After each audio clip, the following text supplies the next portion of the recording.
আজ চলেছি হাওড়ার পাতিহালের উদ্দেশ্যে। হাওড়ার জগৎবল্লভপুর থানার অন্তর্গত একটি জনপদ পাতিহাল, আর সেখানকার একটি ছোট্ট গ্রাম নিজবালিয়া। নিজবালিয়া গ্রামের বাজারের পাশেই রয়েছে মা সিংহবাহিনীর এই মন্দিরটি।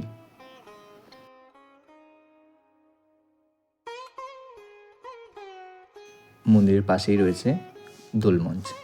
সেখানে প্রতি বছর দোলের দিন স্থানীয় মাইতি পরিবার থেকে রাধাকৃষ্ণের বিগ্রহ এনে সেখানে রেখে দোল উৎসব পালন করা হয়। শোনা যায় আনুমানিক পঞ্চদশ শতকে নিজবালিয়া গ্রামের মনিরাম চক্রবর্তী তার ঘরের কাছে নিম গাছের তলায় যোগ সাধনা করার সময় এক কিশোরীকে দেখতে পান এবং কিশোরীকে পরিচয় জিজ্ঞাসা করাতে তিনি বলেন তিনি বর্ধমানের রাজার কন্যা। এদিকে বর্ধমানের মহারাজা স্বপ্নে দেবীকে নিজের কন্যা গৌরী রূপে দেখেন এবং দেবীর আদেশে মনিরাম চক্রবর্তীর ওই নিমকাঠ দিয়েই মায়ের মূর্তি গড়ার কাজ শুরু করেন। তারপরে মহারাজ নিজবালিয়া গ্রামে মায়ের এই মন্দিরটি তৈরি করেন এবং মনিরাম চক্রবর্তীকে প্রধান পুরোহিত হিসেবে নিযুক্ত করেন।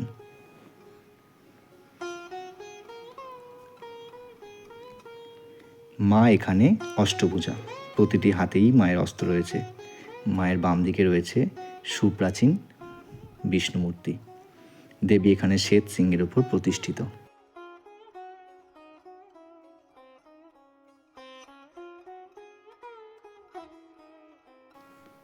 এখানে প্রতিদিন ভোগের ব্যবস্থা রয়েছে এবং কুপনের মূল্য মাত্র 60 টাকা।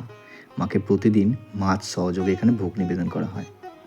মন্দির খোলার সময় সকাল 6:30 এবং বন্ধ রাত্রি 8টা। মন্দিরের অনতিদূরে রয়েছে এই মহাদেবের মন্দিরটি।